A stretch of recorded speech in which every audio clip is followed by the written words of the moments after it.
How's it going, everyone? Javita here with another feature introduction for 194. This is going to be over the skill tree, and look at this beautiful thing. This is just awesome. So yeah. First thing you might notice is, okay, we have a lot less skill points, and actually each skill tree, yes, you can have more than one skill tree, but each skill tree can only have 80 skill points spent. However, that is because all the skill points have been kind of rebalanced, so now these smaller ones, they only cost 1 skill point, and then if you come down, these much larger ones that are actually called epics are 5 skill points each. So these smaller ones are the basic things like attributes, the different masteries, as well as crafting skills. However, generally speaking, all of these will only get you so far, and to get the full maximum of, say, vitality, you'll have to come down here and get the health epic that will give you 3 times as much HP. However, getting this epic will exclude you from getting the stamina epic over here, so you have to decide, do you want that massive HP bar or do you want the massive energy bar?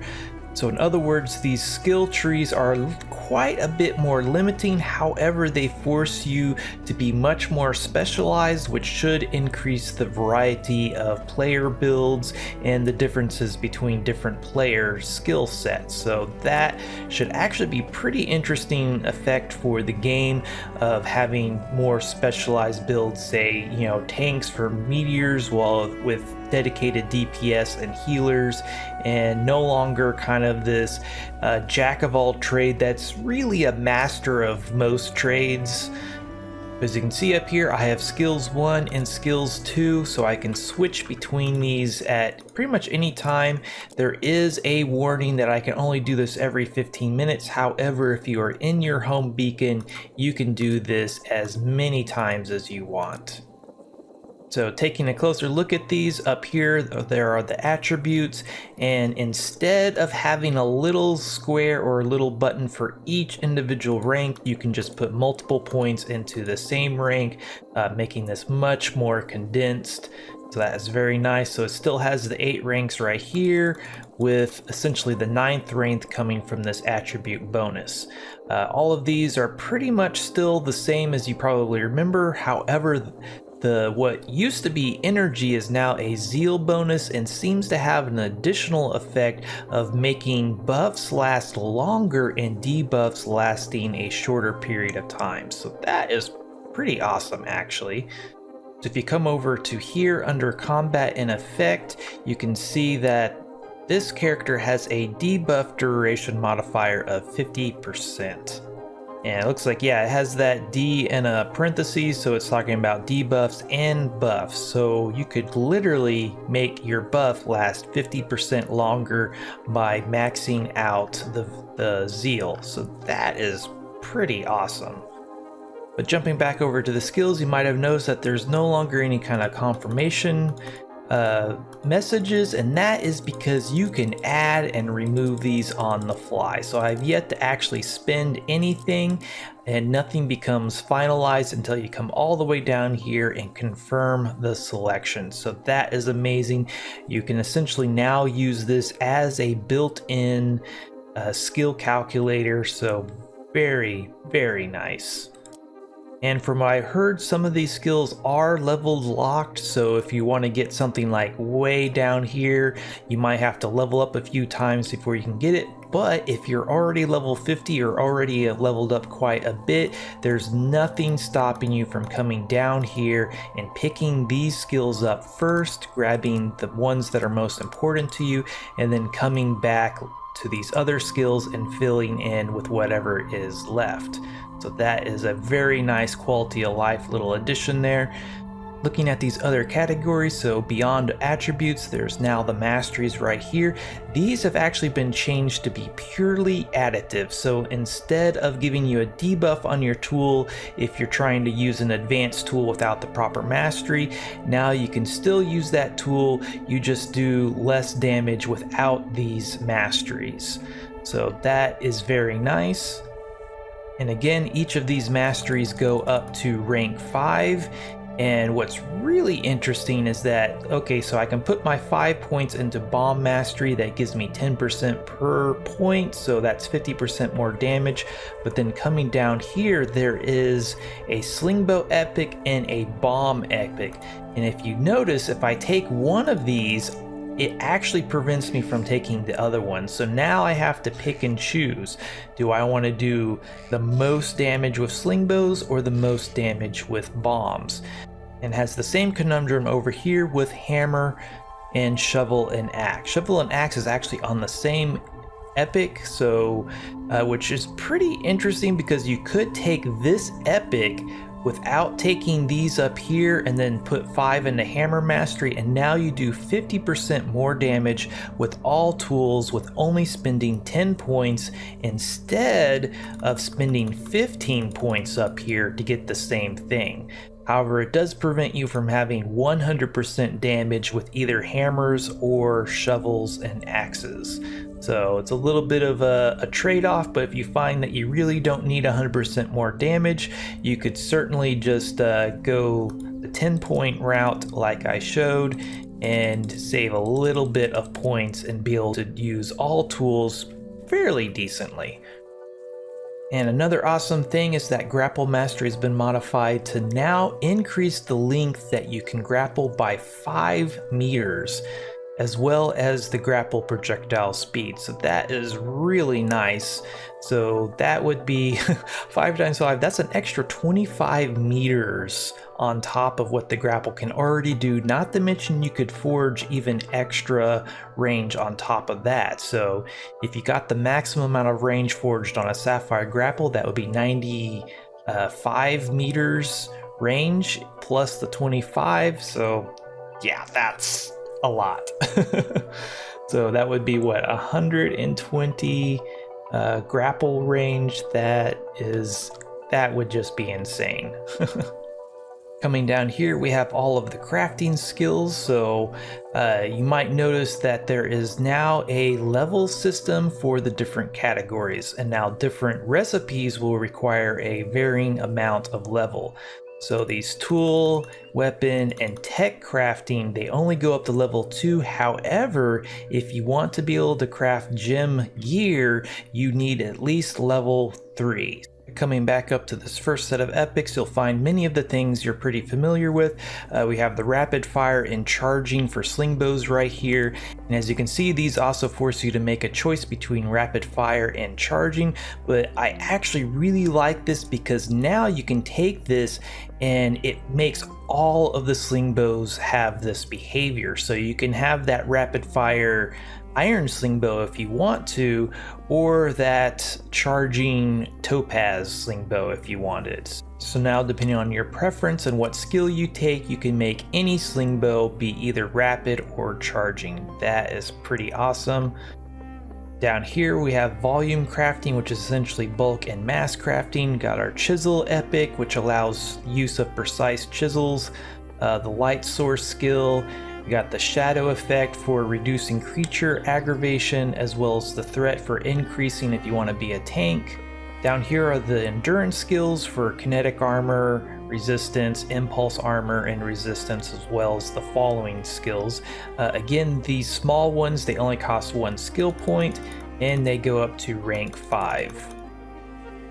Coming down to this second tier of epics, you'll find things like the portal epic that allows you to open portals, a tax epic to reduce how much tax you pay, as well as the durability drain epic, which reduces how much durability you use from tools.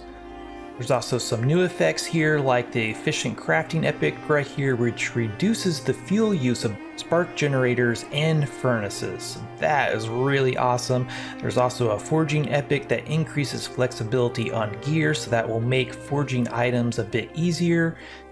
And if you want to be able to craft gem gear, then you can come down here and take this gear crafting epic, which will give you +1 to your tools, weapons, and tech crafting. So that's pretty awesome.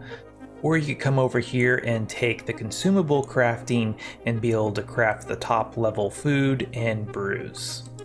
Down here we have a choice between either health regeneration or energy regeneration.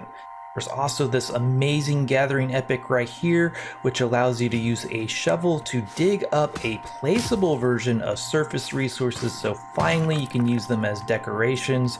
But if you're not interested in gathering the collectible version, you can use any other tool like an axe or a hammer and get an extra drop from that surface resource. So it not only helps you get extra resources, but allows you to collect placeable decorations, so that is pretty amazing.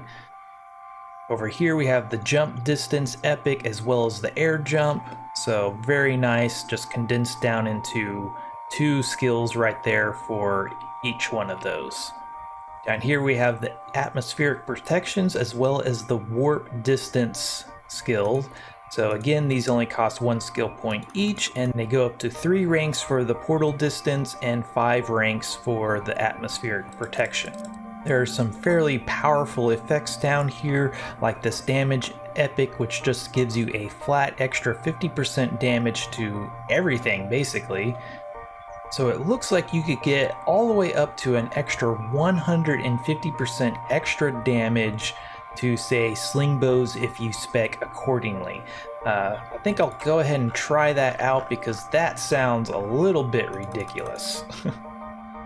So taking a look at augmenting hammers here for a moment, as you can see right here, you can take 5 points of Hammer Master, which gives you 50% more damage as well as 10 extra action speed.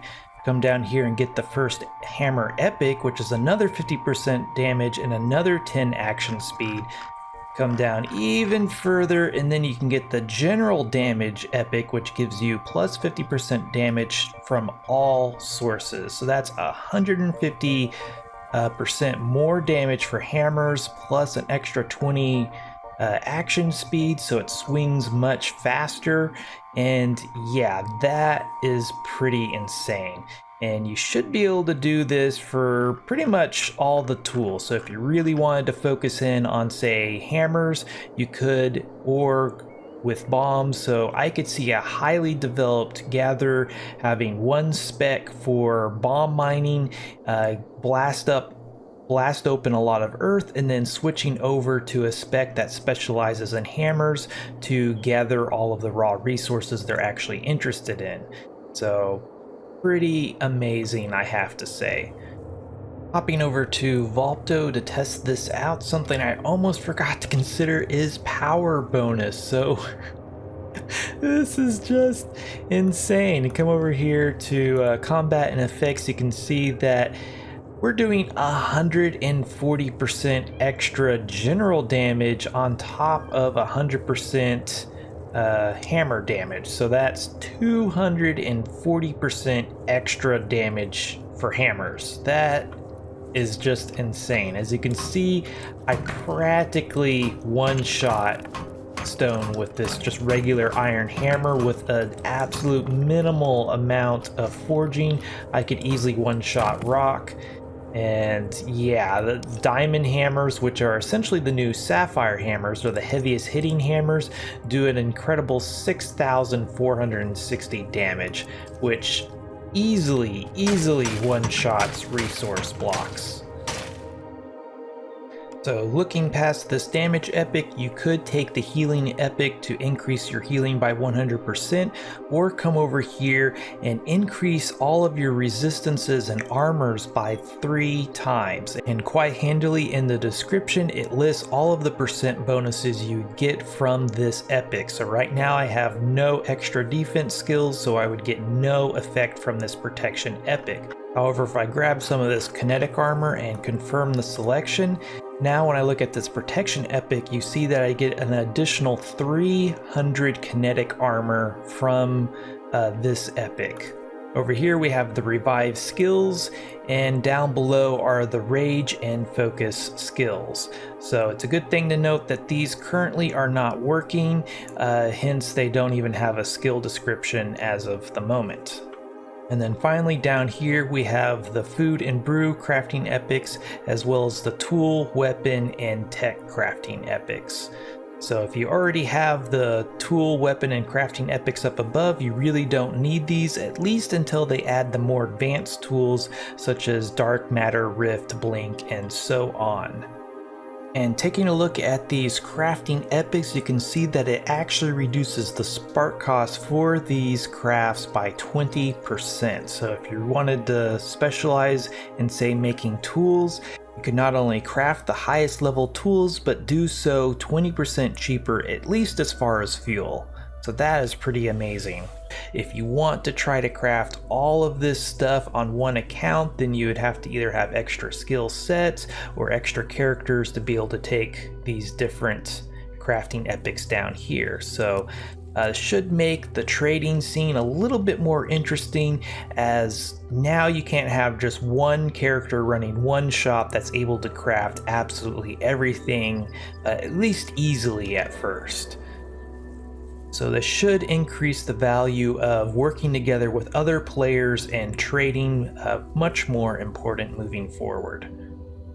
One thing you will not find in the skill tree is any kind of death penalty reduction, and that is because the death penalty no longer depletes item durability of anything in your inventory. The only penalty for dying is, I believe, you do get a penalty to your hunger, so your stamina bar will get smaller faster, as well as a small experience penalty. If you die so many times that you lose all progress on your current level, it's good to note that you cannot down level at all.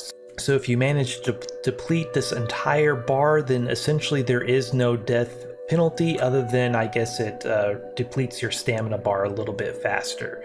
And I haven't died yet, but from what I've heard, it's a pretty minimal amount of experience as well. If I'm understanding the patch notes correctly, if you are revived via this revive skill, then there is no experience penalty. So if you use the revive brew, or if somebody else revives you using a revive augment, then yeah, you won't take any experience penalty. So that is pretty cool.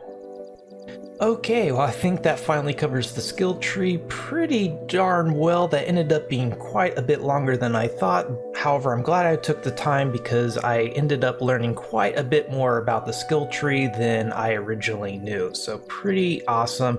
And I know some people will be a little bit upset that they no longer have the freedom that they used to, but this should make for some really interesting builds and decisions, and yeah, just really diversify how players play instead of having more or less the same spec that can basically do everything equally well. So not to mention, this will put a much higher importance on level 50 pluses, as as you continue to level up, you get more skill points that you can then invest into additional skill trees or skill setups over here. So that is really amazing. Anyway, this was Javita. Thanks for watching. If you liked this video, be sure to hit that like button, subscribe if you want to see more like this, and if there's anything you didn't like, please let me know down below. Also, if you like my channel and want to get cool perks, check out my Patreon page. Until next time, peace.